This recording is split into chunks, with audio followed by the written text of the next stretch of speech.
Police সদর দপ্তরের AIG Inamul হক সাগর জানিয়েছেন, শেখ হাসিনার বিরুদ্ধে রেড নোটিশ জারির বিষয়টি প্রক্রিয়াধীন রয়েছে। তিনি কালবেলাকে বলেন, আন্তর্জাতিক অপরাধ ট্রাইব্যুনাল থেকে নির্দেশনা পেয়ে আগেই আন্তর্জাতিক পুলিশি সংস্থা ইন্টারপোলের কাছে রেড নোটিশ জারির অনুরোধ জানিয়ে বিস্তারিত তথ্য পাঠানো হয়েছে। তারা কিছু বাড়তি তথ্য জানতে চেয়েছিল। এখন শেখ হাসিনার বিরুদ্ধে রেড নোটিশ জারির বিষয়টি প্রক্রিয়াধীন রয়েছে। এদিকে আইন, বিচার ও সংসদ বিষয়ক মন্ত্রণালয় আয়োজিত সংবাদ সম্মেলনে আইন উপদেষ্টা ড আসিফ নজরুল বলেন, শেখ হাসিনাকে প্রত্যর্পণের জন্য ভারতকে চিঠি পাঠানো হয়েছে।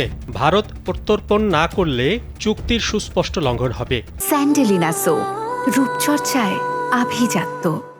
সে ব্যাপারে পদক্ষেপ কী হবে তা পররাষ্ট্র মন্ত্রণালয়ের মাধ্যমে নির্ধারণ করা হবে। আসিফ নজরুল আরও বলেন, ইন্টারপোলের মাধ্যমে রেড অ্যালার্ট জারি করার ব্যবস্থা হয়েছে। আরও কিছু করণীয় থাকলে করা হবে।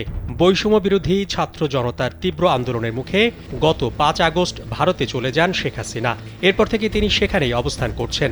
গত ১৭ অক্টোবর আন্তর্জাতিক অপরাধ ট্রাইব্যুনালে বিচার কাজ শুরু হওয়ার পর শেখ হাসিনা ও আওয়ামী লীগের সাধারণ সম্পাদক ওবায়দুল কাদের সহ ৪৫ জনের বিরুদ্ধে গ্রেফতারি পরোয়ানা জারি করে ট্রাইব্যুনাল। ১৮ নভেম্বরের মধ্যে শেখ হাসিনা সহ পলাতকদের আদালতে হাজির করার নির্দেশ দেওয়া হয়।